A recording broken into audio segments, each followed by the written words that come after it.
¿Es el miedo a la confrontación lo que te detiene de compartir el Evangelio? No te dejes llevar por el temor. En el libro de Hechos se nos anima a predicar el Evangelio, pase lo que pase. Como los antiguos profetas, proclamemos el mensaje de Dios a pesar de la oposición.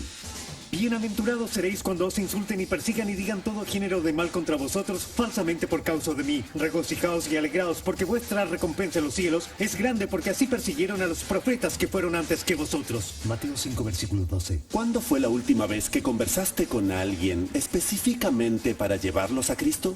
Como cristianos necesitamos crear el hábito de predicar el Evangelio a aquellos que nos rodean. Desafortunadamente, muchas iglesias están llenas de personas que no hacen mucho cuando se trata de evangelizar. Escuchen la parábola de la fraternidad de los pescadores sin peces. Los pescadores estaban rodeados de arroyos y lagos llenos de peces hambrientos. Se reunían a menudo para discutir el llamado a pescar, la abundancia de peces y la emoción que les causaba pescar. Les emocionaba mucho pescar. Alguien sugirió que necesitaban una filosofía de pesca, así que definieron y volvieron a definir cuidadosamente la pesca. También desarrollaron estrategias y tácticas. Iniciaron estudios, investigación y conferencias sobre la pesca. Algunos vinieron de lejos para estudiar diversos tipos de peces con diferentes hábitos. Algunos obtuvieron doctorados en pescadología. Pero ninguno había ido a pescar.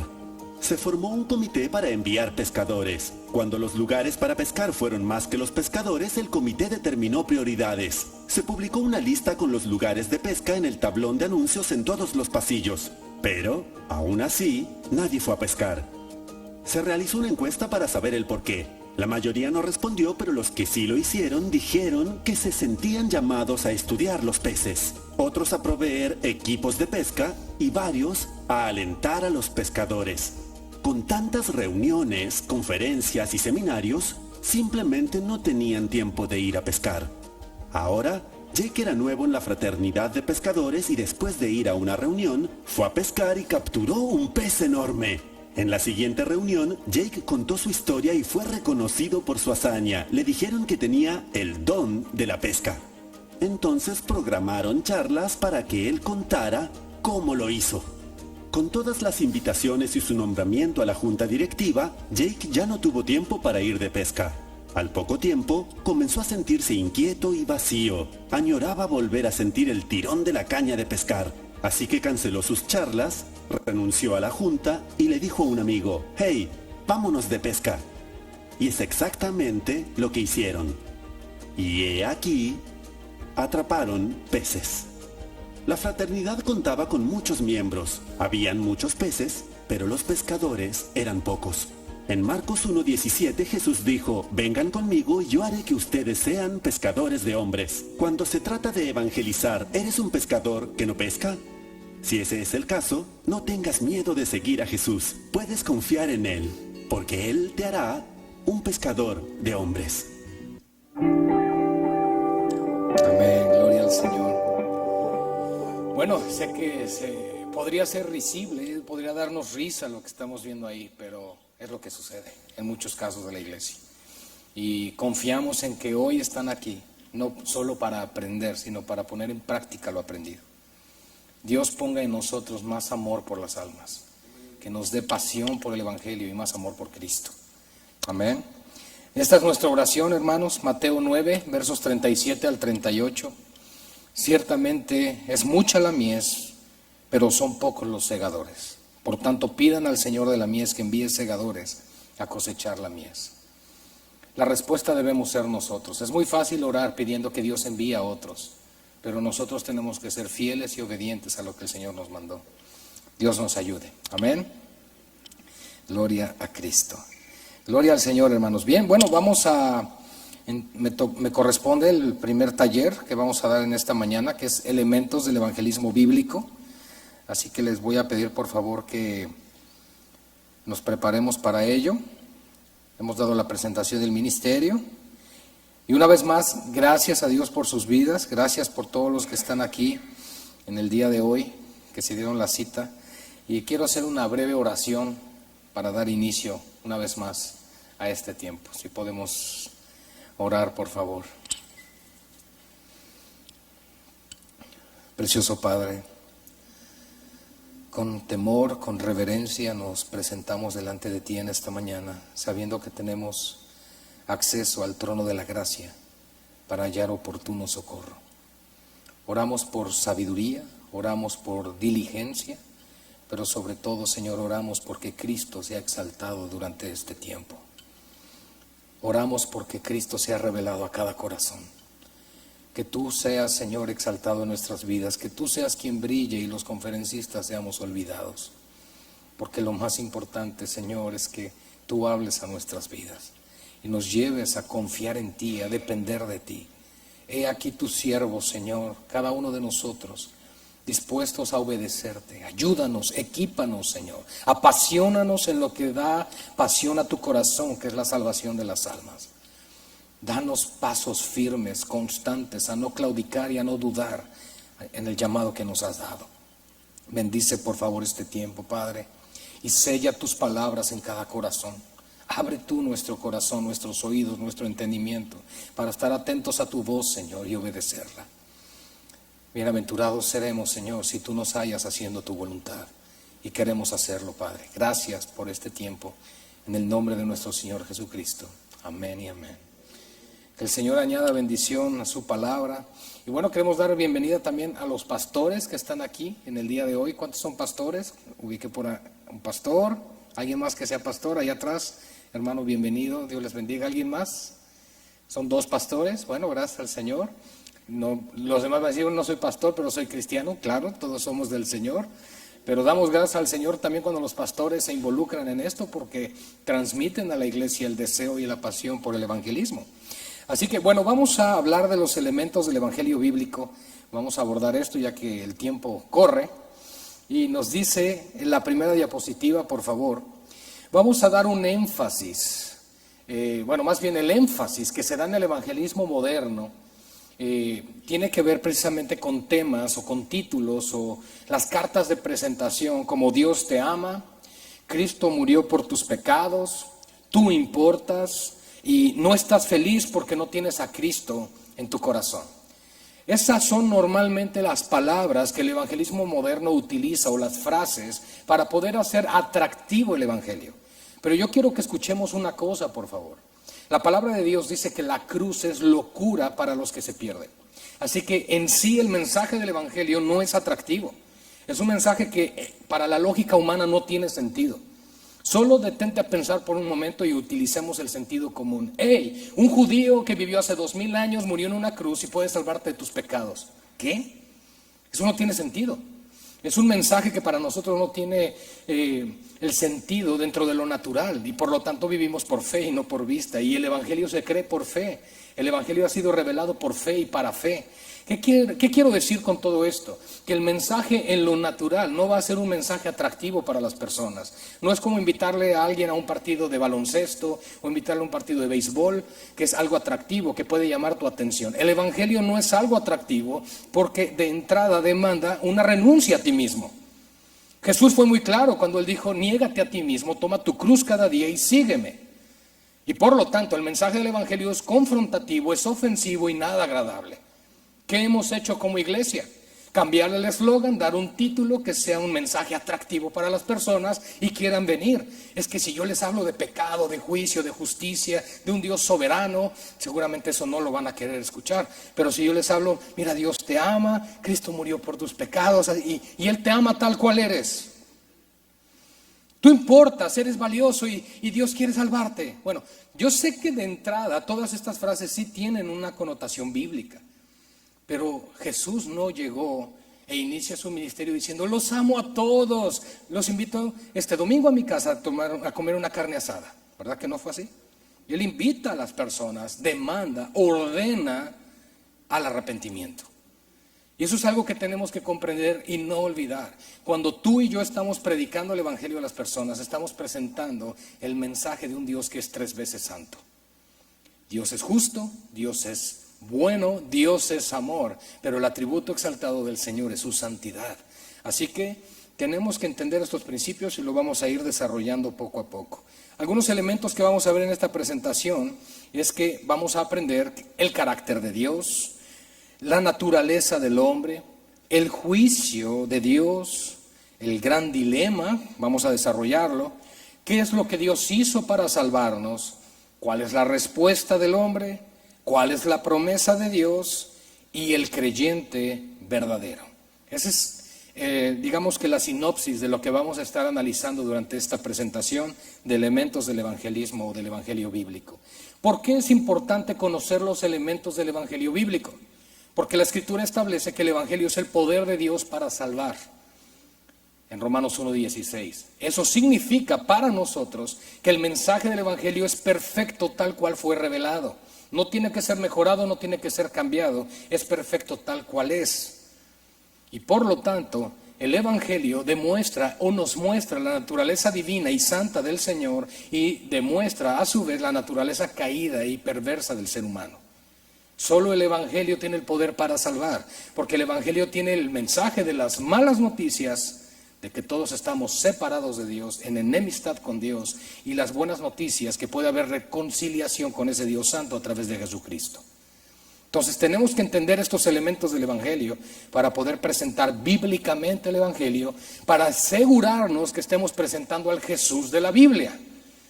Si tú quieres presentarle a una persona que conoces, un amigo, a otro amigo, tienes que conocer a esta persona para decirle, mira, Ricardo, te presento a Fausto porque Fausto es así, así y así. Yo sé que se van a llevar muy bien. Y no puedes presentar a alguien como tu amigo a menos que le conozcas. Nosotros tenemos que conocer a Dios, el carácter revelado de Dios en sus atributos a través de las Escrituras para darlo a conocer a otros. Esa es la meta, esa es la misión, hermanos, conocer a Dios. Y para conocer a Dios tenemos que estar en Cristo. Jesús fue muy claro al decir, nadie conoce al Padre sino el Hijo, y a quien el Hijo lo quiera revelar. Así que la revelación de Dios viene a través de Cristo. Y si no hay comunión con Cristo, mis amados hermanos, difícilmente conoceremos al Padre. Siguiente, por favor. Vamos a ver el carácter de Dios. El Evangelio moderno, hermanos, nos habla de que el atributo principal de Dios es el amor. Y yo sé que muchos podríamos pensar, claro, hermano, porque Juan 3:16 nos dice, de tal manera amó Dios al mundo, que dio a su Hijo unigénito para que todo aquel que en él crea no se pierda, mas tenga vida eterna. Claro, la Biblia habla de ello. En Primera de Juan encontramos, sí, Dios es amor, pero es el atributo exaltado por el Evangelio moderno. Y pareciera que por amor Dios está dispuesto a pasar por alto, que ciertamente sí está dispuesto a pasar por alto nuestros pecados cuando son justificados por Cristo, pero pareciera que está dispuesto a pasar por alto un estilo de vida pecaminoso. Nosotros podremos estar presentando un evangelio moderno que nos da la imagen de un Dios que pareciera Santa Claus, que está dispuesto a recibirnos sin importar nuestra conducta y comportamiento. Y aunque no somos salvos por obras, una vez salvos, somos llamados a obrar dignamente según la palabra de Dios. Somos llamados a reflejar a un Dios santo. Jesús, bueno, la palabra del Señor nos dice, sed santos. ¿Pueden completar la frase? Porque yo soy santo. Entonces hay un llamado a la santidad de parte del Señor. Y no podemos pretender seguir viviendo igual y decirnos hijos de Dios. ¿Me explico? Tiene que haber un cambio y una transformación. Y lamentablemente el evangelio moderno hace tanto énfasis en el amor que los cristianos pueden, según ellos, vivir como sea. Finalmente Dios los ama. Pero hay que tener cuidado con eso, porque no es así. Dios ama realmente lo que es conforme a su naturaleza. También típicamente no se mencionan los atributos de Dios que no son agradables a las personas, como que Dios es justo, como que Dios es santo, como que Dios es soberano. La soberanía de Dios, hermanos, es algo que prevalece a lo largo del canon bíblico. Si nosotros no entendemos y atesoramos el hecho de que Dios es soberano, vamos a hacer, por lo tanto, al hombre soberano, y el hombre tiene la capacidad de decisión y manipulación en todo. Y no es así. O Dios es Dios y Dios es soberano, o el hombre lo es. Y por lo tanto, hermanos, ciertamente el hombre tiene la responsabilidad de arrepentirse, de creer, pero la salvación está en las manos del Señor. Y tenemos que asegurarnos de estar predicando bíblicamente el evangelio, presentar a un Jesús que realmente va acorde a las Escrituras. Por ejemplo, el evangelio bíblico nos dice que el atributo principal de Dios es la santidad. ¿Ustedes recuerdan la imagen de Isaías capítulo 6, cuando él fue llevado en visión al tercer cielo y estando en la presencia del trono? Los ángeles, los querubines que volaban alrededor del trono de Dios, no decían, amor, amor, amor es Jehová Dios de los ejércitos. Justo, justo, justo. No, el atributo exaltado es la santidad. Santo, santo, santo es Jehová Dios de los ejércitos. Y hermanos, sí es tan impactante la santidad de Dios que ni los mismos ángeles podían ver al Señor, porque con 2 alas cubrían sus ojos. Es algo impresionante. Entonces nosotros tenemos que ser expuestos a la santidad de Dios, a la majestad del Señor, para entender quién es Dios. Y las personas, cuando son expuestas a ese Dios santo, van a reconocer su condición pecaminosa, caída, perversa, porque de lo contrario, si solamente le decimos, mira, Dios te ama así, Dios quiere que seas feliz, Dios quiere que seas tal cual eres, no es cierto. Porque entonces, ¿por qué nos santifica? ¿Por qué renueva el entendimiento? ¿Por qué nos da dones y talentos, cosas que no teníamos? ¿Por qué nos invita a enterrar el viejo hombre, a llevar vidas nuevas en el Espíritu? Porque tal cual somos, no podemos acceder a su gloria y su presencia. Y por lo tanto, gracias pastor, que Dios le bendiga. Y por lo tanto, mis amados hermanos, nosotros tenemos un llamado. Y ese llamado es a la santidad. Y a reflejar a un Dios que es santo. Y a hablar de un Dios que es santo.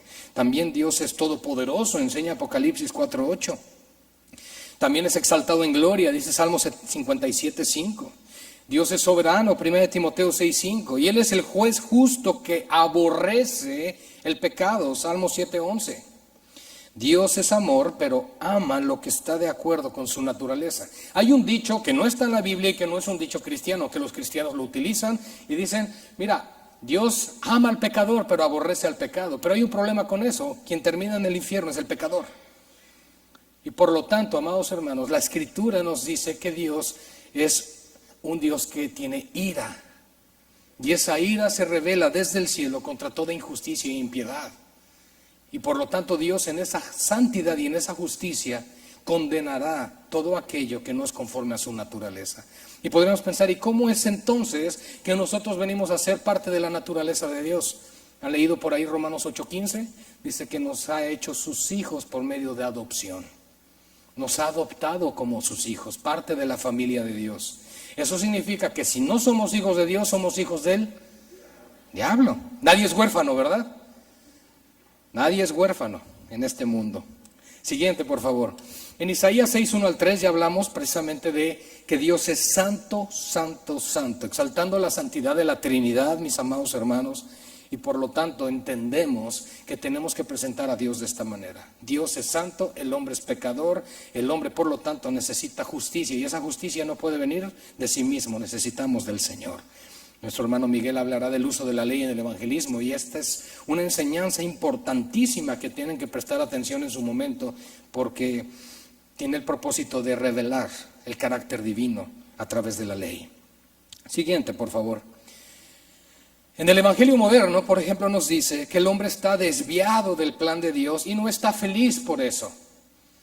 El Evangelio moderno nos dice, por lo tanto, que el hombre está parcialmente afectado por la caída y el pecado de Adán, que el hombre tiene tal bondad en sí mismo que solamente debe redescubrirla, y ese redescubrimiento se encuentra solamente en el caminar con Dios, pero no hay una invitación al arrepentimiento, no hay una confrontación en el pecado. Yo les pregunto, ¿cuál es el ministerio del Espíritu Santo en cuanto a convicción sobre la humanidad?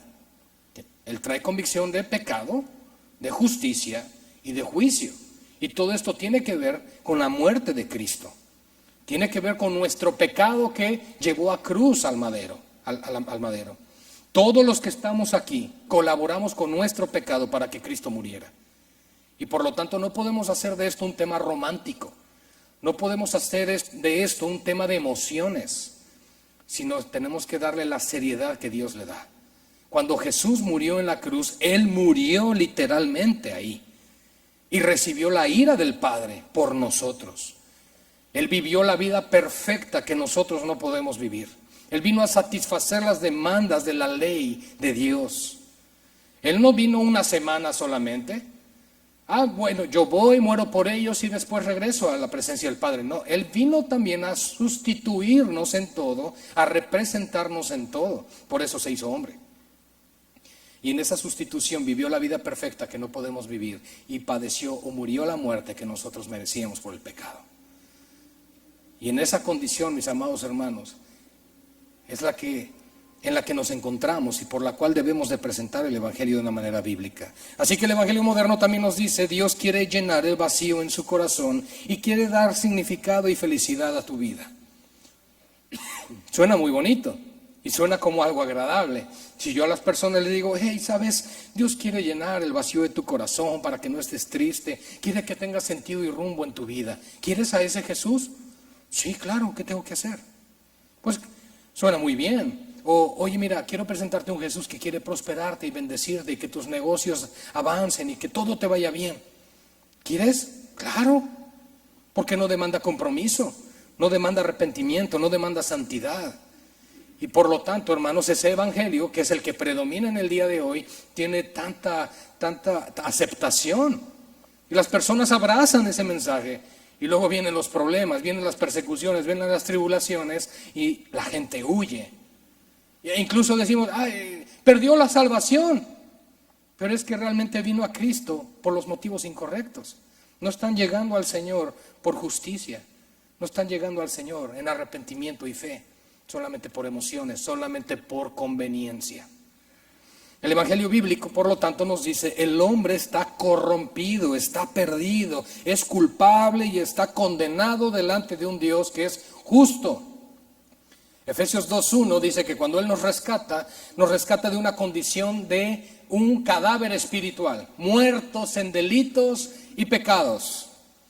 Y que yo sepa, si ves a un muerto en la calle, no le vas a decir, oye, levántate, aquí está el hospital a un par de cuadras, ¿verdad que no? No puede hacer nada. ¿Qué puede hacer un cadáver por sí mismo? Nada. ¿Qué puede hacer un pecador muerto en sus pecados y delitos por sí mismo? Nada. ¿Qué necesitamos? A Cristo. El Evangelio.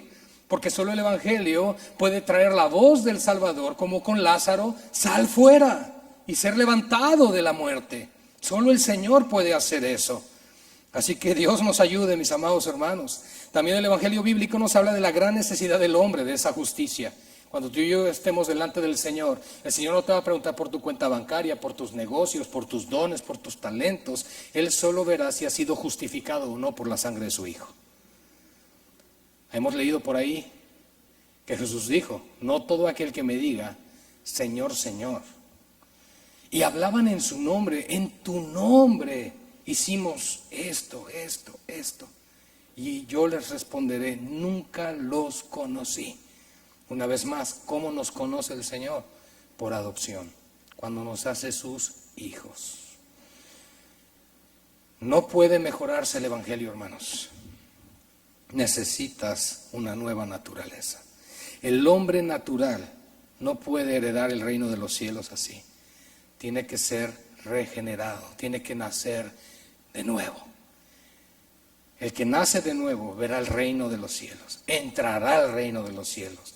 El que no nace de nuevo, no importa cuán cristiano parezca, si no es de Cristo, no entrará en la presencia eterna. Siguiente, hermanos, la naturaleza del hombre. Vamos a conocer cuál es nuestra naturaleza a la luz de las Escrituras. Isaías capítulo 1, versos 4 al 6. Oh gente pecadora, pueblo cargado de maldad, generación de malignos, hijos depravados, dejaron a Jehová, provocaron a ira al Santo de Israel, se volvieron atrás. Bueno, no está hablando de nosotros, está hablando de ellos. Hermanos, somos nosotros. Así éramos, somos feos. Tenemos un carácter terrible. Seamos honestos. Aún como creyentes batallamos y lidiamos con nuestra carne. Si hemos sido salvos por Cristo y vemos la obra de la santificación en nuestras vidas, decimos gloria a Dios, pero también lidiamos y luchamos con el hombre viejo que hay en nuestras vidas. Yo creo que todos ustedes han leído Romanos capítulo 7, donde Pablo está lidiando con el yo, con la carne, con los apetitos aún de las concupiscencias y pasiones de ese viejo hombre. Hermanos, todos tenemos esa lucha y hemos creído el evangelio bíblico. Ahora imagínense si les presentamos un evangelio que no es el evangelio de Cristo. Van a vivir completamente en su carne. Van a creer, lo peor de todo, que son salvos y que Dios los ama así y que así irán al cielo. Ese es el peor error que como iglesia estamos cometiendo. Y tenemos que asegurarnos de que aquellos a quienes les compartamos, no se trata de quedar bien nosotros con ellos, no se trata de que nos acepten a nosotros. Tenemos que hacerles ver que están mal con un Dios que es santo y que un día se presentarán delante de Él y tendrán que rendir cuentas. Asegurémonos de ser fieles y que cumplamos fielmente con el ministerio de la reconciliación. Isaías 59:2, pero vuestras iniquidades han hecho división entre vosotros y vuestro Dios, y vuestros pecados han hecho ocultar de vosotros su rostro para no oír. El ser humano en Adán, dice 1 Corintios 15:22, todos mueren. Hay una sentencia sobre la humanidad de muerte. Romanos 6:23, la paga del pecado es muerte. Todos estamos llamados a morir en esa situación, en Adán. El postrer Adán, que es Cristo, Él satisface y vive la vida en plenitud y perfección en nuestro lugar. Y por lo tanto, a través de Cristo podemos nosotros cambiar de una posición a otra. Ser de lugar de condenación al lugar de justificación. Pero para eso tuvo que haber un intercambio. Tuvo que existir el pago, el precio de la vida y la sangre del Hijo de Dios. Pero tenemos que entender que el pecado nos ha separado de Dios. Y Dios, mis amados hermanos, no es ministro de pecado. Él no tolera la práctica del pecado en nuestras vidas. Yo creo que hemos leído 1 de Juan donde nos dice que el que practica el pecado es del diablo. ¿Ya oímos eso? Entonces, hermanos, hay un llamado a la santificación en la iglesia. Y esa es también parte del llamado de Living Waters a cada uno de nosotros, hermanos. Tenemos que entender que vivimos en un mundo que está cada vez más y más en decadencia. Un mundo que se está pervirtiendo cada vez más, que las tinieblas están rodeándonos y por lo tanto tenemos un llamado a resplandecer, a ser sal, a ser luz en medio de la oscuridad. Dios nos ayude, mis amados. Jeremías 17:9 también dice, engañoso es el corazón más que todas las cosas y perverso, ¿quién lo conocerá? Aún famosas frases como, es que yo siento, yo creo, es que yo me imagino, es que quizá, hermanos, escrito está. Esa es la autoridad. Jesús, al ser tentado por Satanás, no dijo, bueno, Satanás, es que probablemente, fíjate que yo siento. No, escrito está, la autoridad está en la palabra. Si tú y yo vamos a hablar de ciencia, hablemos de ciencia. Si vas a hablar de películas, habla de películas. Pero si vas a hablar del Evangelio, asegúrate de estar hablando del Evangelio de Jesús. Y no estar hablando tu evangelio, tus propias palabras, tu entendimiento, lo que crees que dice. Es que yo me imagino que Jesús aquí quiso decir que, no, hermanos, ¿qué dice la palabra? Que somos pecadores, que estamos separados delante de Dios, que somos reos de juicio, culpables ante un Dios que es santo, que un día vamos a estar delante de Él para rendir cuentas. ¿Qué puedo hacer? Arrepentirte y creer en Jesucristo. Si no están esos elementos del Evangelio en nuestras vidas y solamente les decimos, mira, solamente cree, no hay problema, mira, Dios te ama, sí, solo haz una oración y Jesús te va a salvar. Pues suena muy bonito. Entonces, si me salvo por solo hacer oraciones, ¿para qué Jesús vino aquí? ¿Por qué Jesús vino a morir en nuestro lugar si solo por oración me voy a salvar? Ahora, sí hay que orar, y hay que arrepentirse, y hay que confesar nuestros pecados, pero la regeneración no es por oración. El católico romano enseña que la regeneración es por bautismo. Entonces no podemos enseñar, bueno, no por bautismo, pero sí por orar te salvas. No, hermanos, la salvación es por arrepentimiento y creer en el Señor Jesucristo. Amén. Siguiente, por favor. En Romanos 3:10-12, hablando de la naturaleza del hombre, dice la Escritura, no hay justo, ni aun cuantos. Ah, qué bueno, están leyendo la misma Biblia. No hay quien entienda, no hay quien busque a Dios. Todos se desviaron, a una se hicieron inútiles. No hay quien haga lo bueno, ni siquiera uno. Wow. Pues sí, hermanos, porque si hubiese la capacidad, por muy mínima que sea, de que nosotros pudiéramos agradar a Dios en nuestras propias fuerzas, ¿saben qué hubiera hecho el Señor Jesucristo?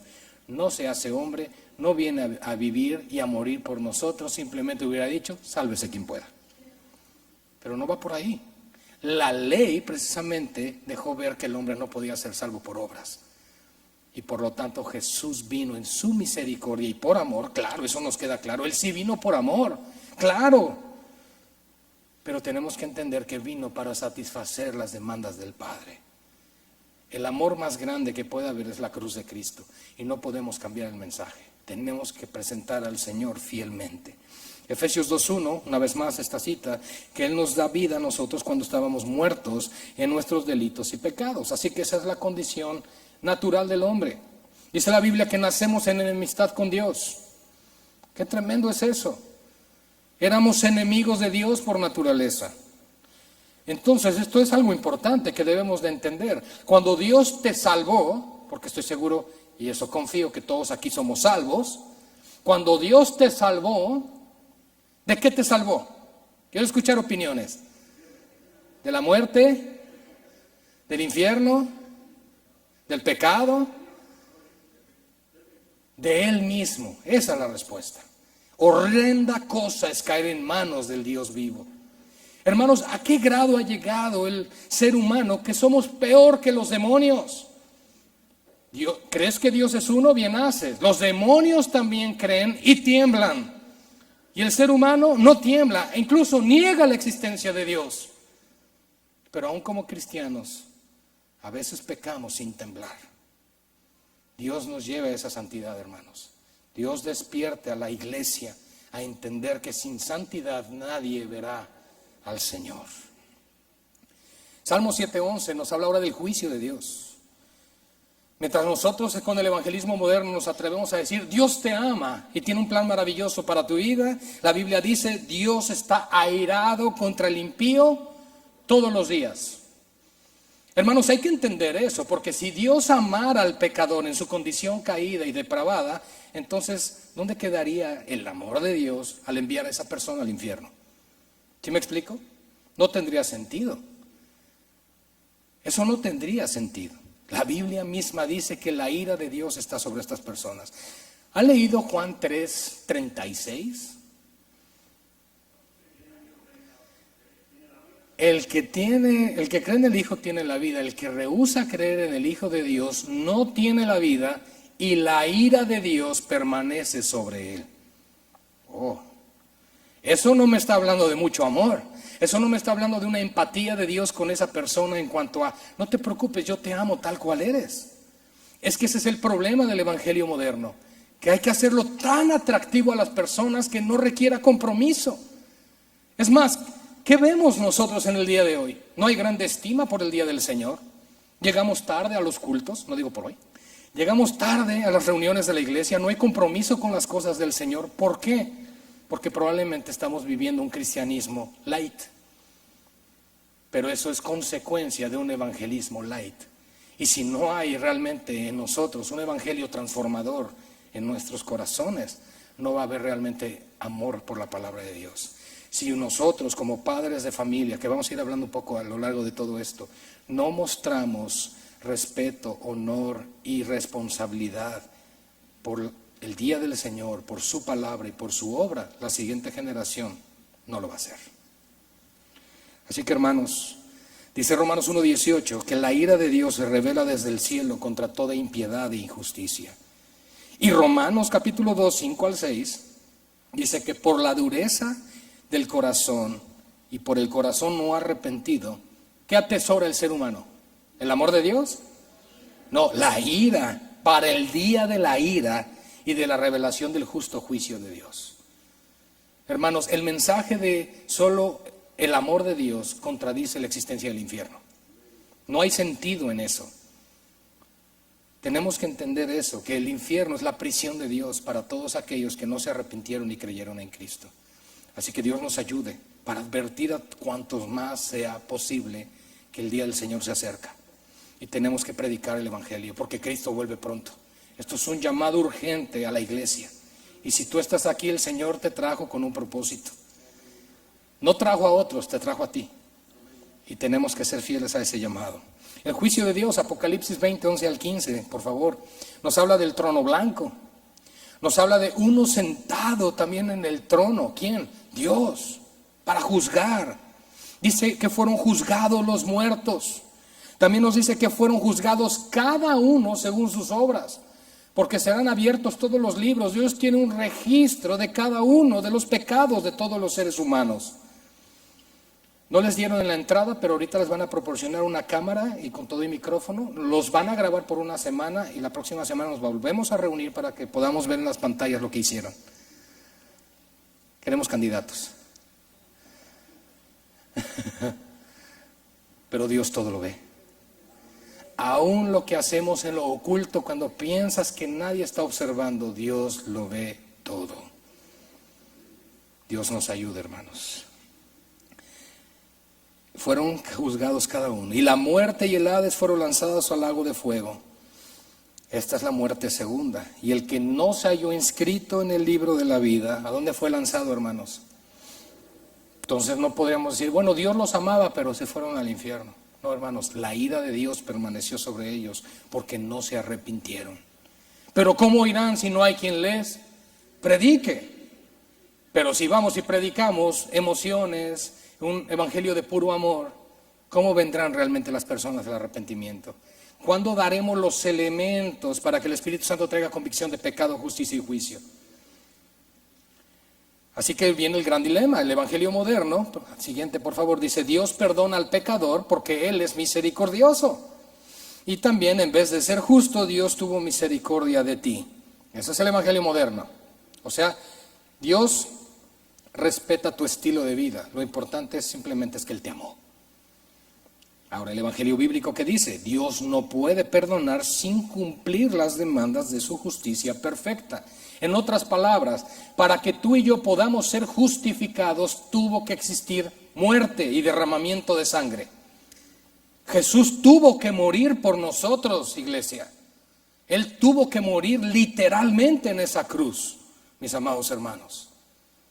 No es un pasaje simbólico, no es un lenguaje poético. Está hablando de una realidad. Jesús derramó su sangre por nosotros. Sufrió una de las peores muertes que podían existir. Y no solo en lo físico, sino además siendo castigado, siendo Él inocente. Entonces, hermanos, no podemos diluir ese mensaje. No podemos hacerlos atractivo para que entonces la gente quiera a ese Jesús que es solo bondad. Y sí, Dios es bondad, hermanos, pero Dios es santo.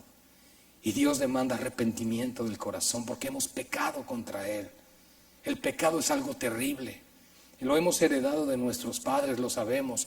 Pero no podemos responsabilizar a Adán de lo que nosotros también hacemos. Somos culpables delante de Dios. Dios es justo y el hombre es un criminal culpable. Es la verdad. Entonces viene el dilema. Dice Proverbios 17:15: el que justifica al impío y el que condena al justo, ambos son igualmente abominación a Jehová. Y viene esa pregunta: bueno, si es abominación a Jehová el que se justifica al impío, ¿cómo es posible que bajo el nuevo pacto Dios justifique al impío en Cristo? ¿Que no es abominación? ¿Acaso Dios se contradice? Todo esto es importante porque te vas a encontrar con este tipo de debates en las calles. Si tu Dios realmente es quien dice ser, ¿cómo es posible que Él pueda perdonarnos cuando Él se contradice al decir que nadie puede justificar al que es impío y Él nos llama impíos? Tiene sentido esto. Y es una pregunta válida que alguien con un poco de conocimiento bíblico te puede preguntar y va a intentar refutar. Entonces, el gran dilema, mis amados hermanos, se resuelve, siguiente por favor, a través de lo que hizo Dios para salvarnos. ¿Qué hizo Dios? ¿Cómo Él cambia este paradigma? ¿Cómo cambia esta situación? ¿Y por qué digo un cambio de paradigma? Es un cambio de la información que recibimos puede hacer la diferencia. Imaginen por un momento que yo les digo: hermanos, vamos a salir y vamos a tomar todos un bus. Y nos subimos en el bus. Y entonces ya todos yendo en el bus, el chofer va al volante y demás, de pronto se hace una parada y una ancianita de 98 años pide subirse al autobús. Ella sube al autobús y entonces un hombre le cede su lugar. Yo les pregunto lo siguiente: ¿ese hombre hizo bien? ¿Sí? Ok. ¿Pero qué creen ese hombre del chofer? La cosa cambia con la información que recibimos. Ese es un cambio de paradigma. Si yo solo presento parte del evangelio, pues va a sonar muy bonito. Oye, mira, Jesús murió por ti, te ama y quiere bendecirte y salvarte. Bien. Pero el cambio de paradigma es que tú has pecado contra Él, estás en enemistad con Él, si no te arrepientes irás al infierno. Eso no me gusta, eso no me gusta. Entonces hay que presentar el mensaje completo porque seríamos infieles testigos de Cristo si no lo hacemos bien. ¿Qué hizo Dios entonces? Gálatas 4:4-5, Dios envió a su Hijo nacido de mujer y nacido bajo la ley para que redimiese a los que estaban bajo la ley, a fin de que recibiésemos la adopción de hijos. La palabra de Dios nos dice que Jesús es 100% hombre y 100% Dios. Esto es conocido como unión hipostática. 100% hombre y 100% Dios. Las dos naturalezas en un solo ser, coexistiendo y cohabitando en sí misma. Esto para nuestra mente no es fácil comprenderlo, pero es lo que dicen las Escrituras y vivimos por fe y lo creemos por fe. Es lo que dice la palabra del Señor. Pero ¿cómo es posible que Jesús, siendo hombre, no fuera condenado por el pecado? Bueno, porque Él nace sin pecado, pero ¿cómo puede nacer sin pecado si trae cuerpo humano? Porque la simiente que fecunda sobrenaturalmente el óvulo de María viene del Espíritu Santo. Y por eso es que nace sin pecado, pero con naturaleza humana. Hay que entender esto porque si no de repente con los testigos de Jehová vamos a agarrar y ¡ay! No entiendo cómo poderles explicar estos detalles. Porque ellos dicen que Jesús es la primera creación de Jehová, pero no es Dios. Y sí, incluso tú podrías argumentar, pero Colosenses 3 dice que todo fue hecho por medio de Él, para Él y es de Él. Y te van a decir, sí, por supuesto, pero porque Dios usó a Jesús como su primera creación para crearlo todo. ¿Saben? Eso no es lo que dice la Biblia. La Biblia dice que Jesús es Dios. Romanos 9:5. Así que hermanos, ¿qué hizo Dios? Que al que no conoció pecado, por nosotros lo hizo pecado para que nosotros fuésemos hechos justicia de Dios en Él. ¿Qué queremos decir con esto? ¿Cómo es posible que Dios pudiera lidiar con el hecho de que Él no fuera abominable a sí mismo por justificar al impío? A través de trasladar, de transferir nuestra culpa, pecado, maldad y perversión sobre un sustituto, Jesucristo, completamente santo, justo, bueno, perfecto, quien carga todo lo que somos para recibir la ira de Dios en nuestro lugar, poder condenar así el pecado en la carne y poder resucitar al tercer día en victoria, porque Jesús era inocente. Él era sin culpa, por eso no pudo ser condenado. Eso es importante entenderlo porque son los elementos del evangelio bíblico. Y Jesús resucita en victoria y por lo tanto todo aquel que se arrepiente y cree en Él, la Biblia dice que Dios nos imputa o nos coloca de manera soberana la justicia de Cristo. Porque hizo una transacción, cambió los papeles. Cristo a la cruz, nosotros que merecíamos la cruz, nos desciende, digamos, al piso y entonces la ira cae sobre Cristo y su justicia y la santidad de Cristo son imputadas a nosotros. Eso es lo que pasó. Entonces, no solo justificó por amor, tuvo que haber pago, el rescate, la redención que implica la compra del mercado de esclavos con la sangre preciosa del Hijo de Dios. Eso es lo que hizo Cristo. En esto se mostró el amor de Dios para con nosotros, en que Dios envió a su Hijo unigénito al mundo para que vivamos por Él. En esto consiste el amor, no en que nosotros hayamos amado a Dios, sino en que Él nos amó a nosotros y envió a su Hijo en propiciación por nuestros pecados. Así es como Dios lidió con esa tensión. ¿Cómo es posible que Dios pueda justificar al impío si esto es abominación delante de Él? Haciendo a Cristo maldición por nosotros. Porque la ley dice, maldito todo aquel que es colgado en un madero. ¡Wow! Es tremendo, ¿verdad? Entonces, cuando vemos todo este plan redentor de Dios, vemos el amor de Dios, pero vemos ira, vemos juicio, vemos muerte, vemos castigo. Y esos elementos tienen que estar ahí. ¿Y saben por qué? Porque también tenemos que temer ante un Dios que es todopoderoso. ¿Saben qué significa gracia? Dios no dándote lo que mereces. Su ira. Eso es gracia. Pero somos salvos por gracia y podemos vivir como queramos. No. Gracia significa, por cuanto no pudiste cumplir con las demandas perfectas y santas de la ley de Dios, entonces Dios envió a alguien que lo hizo por ti, para que tú seas justificado y ahora puedas vivir con tu fe y esperanza puesta en aquel que lo hizo en tu lugar. Entonces yo no soy salvo por guardar los 10 mandamientos, pero por cuanto soy salvo debo guardarlos. ¿Ah? Yo no puedo ser perfecto como Cristo, pero soy llamado a hacerlo.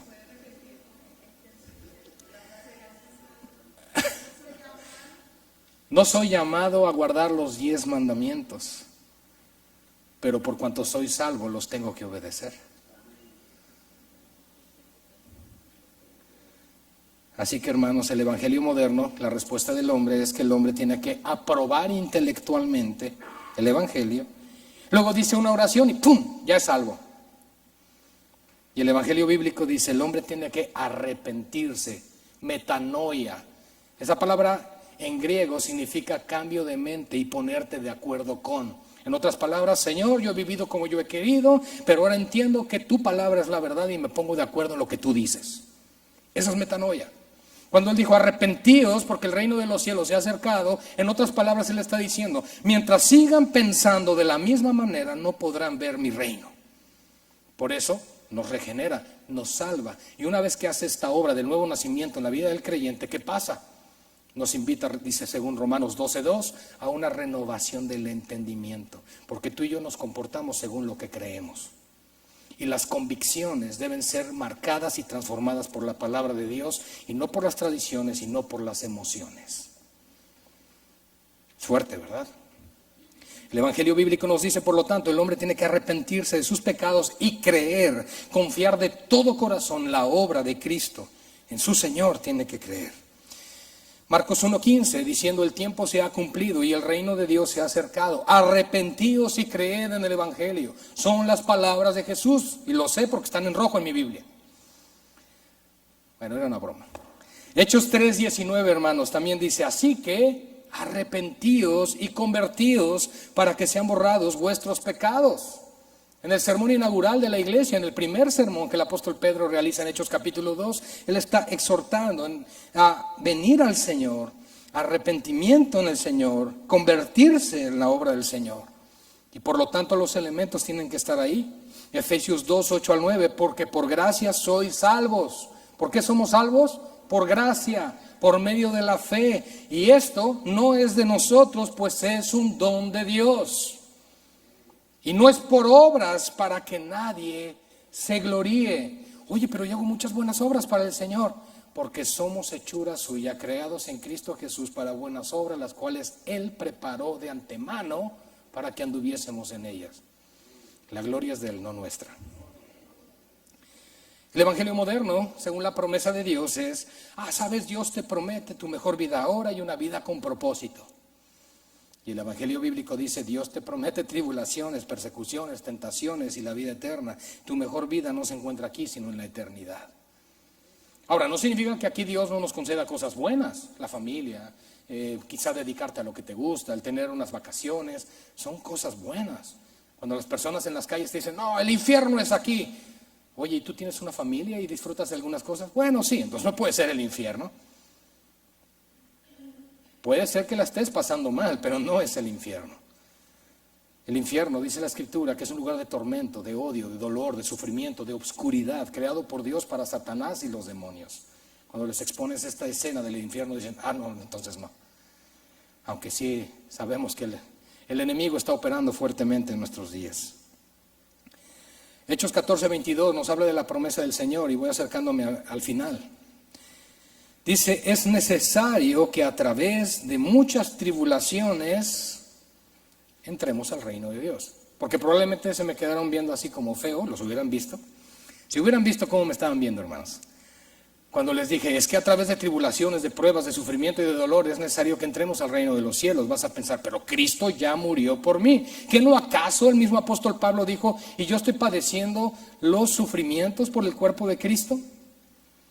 Hay padecimiento y hay sufrimiento, y lo dice aquí, es necesario que a través de muchas tribulaciones entremos en el reino de Dios. La vida no va a ser fácil. El tú decirle a una persona, ven a Cristo y tus problemas terminarán. Oh, hermano, estás diciéndole una mentira. Claro, su problema en cuanto a su relación con Dios va a cambiar. Y qué mejor que decirle, vas a pasar de ser alguien, un hijo de ira, ahora un hijo amado. Bueno, eso es maravilloso. Pero los problemas de la vida van a seguir. Vas a seguir batallando con tus hijos, vas a seguir batallando con tus propios pecados, vas a seguir batallando con el mundo que te rodea, porque vivimos en un mundo caído. Y decirle a una persona, ven a Cristo y los problemas terminarán. O decirle a una persona, escucho que tienes problemas en tu matrimonio, te invito a mi iglesia. Y va a la iglesia, hablan de todo menos de Cristo y del Evangelio, y al final hablan de que quién quiere recibir a Jesús en el corazón, y pásale, ve, acéptalo en tu corazón y tus problemas del matrimonio se acabarán. ¿Saben? Si Dios en su misericordia concede que ese matrimonio se restaure o se termine finalmente, cuando suceda cualquiera de las dos cosas, esa persona se va a ir de la iglesia, porque lo que se le prometió ya se le dio. Entonces las personas no deben venir por el motivo incorrecto a Cristo. El motivo correcto es la justicia. Y entonces eso despertará un anhelo constante, 8 por 8, de estar congregados en su nombre. Segunda de Timoteo 3:12. Y también todos los que quieren vivir piadosamente en Cristo Jesús disfrutarán de un yate y de una mansión. Padecerán persecución. De una u otra manera. Tu familia, tus amigos, en el trabajo. Es real. Entonces no podemos llegarle con las personas, conoce a Jesús y todos tus problemas terminarán. No, hay que hablarles honestamente del Evangelio. Hermanos, si a nuestro Señor lo crucificaron, si los apóstoles, ¿cómo murieron? ¿Qué podemos esperar nosotros? Dice por ahí un predicador que ya falleció, si tú y yo predicamos el mismo Evangelio que predicó el Señor Jesucristo, vamos a obtener más o menos el mismo tipo de resultados. ¿Y cuál es? Gente queriéndonos matar. Pero si el evangelio que predicamos es cómodo para toda persona, se acomoda con cualquier estilo y movimiento y agenda, no es el evangelio de Cristo. Es tu propio evangelio. Al decir tú, es que mi Dios no enviará a nadie al infierno. Claro, tu Dios no puede enviar a nadie al infierno, porque ese Dios no existe. Lo has inventado, es un producto de tu imaginación. El creyente verdadero, por lo tanto, como resultado, y estoy por terminar, dice así, el evangelio moderno, hay cristianos carnales y cristianos espirituales. Es lo que dice el evangelio moderno. El cristiano que va a la discoteca, al bar, al antro, que puede seguir viviendo, tomando y viviendo y disfrutando, fornicando y demás, dice, bueno, es que soy un cristiano carnal, pero yo ya acepté a Jesús en el corazón. Pero el evangelio bíblico dice, Cristo libra a su pueblo del poder del pecado. Decía un predicador de antaño, Dios se va a encargar de que ninguno de sus hijos peque a gusto. Todos los cristianos andan en el espíritu y no en la carne. Es lo que enseña el Nuevo Testamento.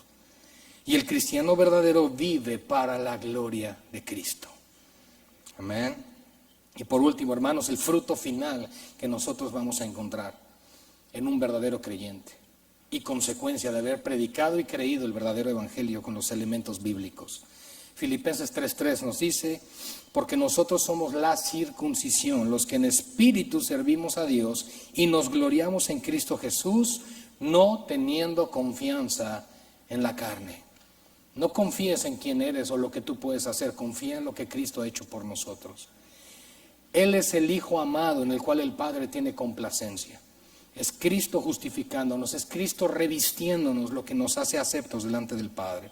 Segunda de Corintios 5:17. De modo que si alguno está en Cristo, nueva criatura es. Las cosas viejas pasaron, he aquí todas son hechas nuevas. Entonces, mis amados hermanos, estamos en un proceso de santificación, en un proceso de limpieza, y no podemos ser hoy los mismos que éramos hace 2 años, hace 5, hace 10, hace 15. Toda la vida vamos a lidiar con el pecado, por supuesto, pero no podemos practicar el pecado, porque Dios nos ha dado, según 2 de Timoteo 1:7, espíritu de dominio propio. Así que escucha, cuando el cristiano peca, no debe decir, es que no pude evitarlo. El cristiano debe decir, no quise evitarlo, porque hay dominio propio. Y si dices, no, es que no tengo dominio propio, estaríamos mintiendo en contra de la palabra. El cristiano cede a los apetitos de la carne voluntariamente. Por eso dice Hebreos 2:1 que con mayor diligencia atendamos lo que hemos oído, no sea que nos deslicemos. El adúltero no se levanta un día y dice, voy a adulterar.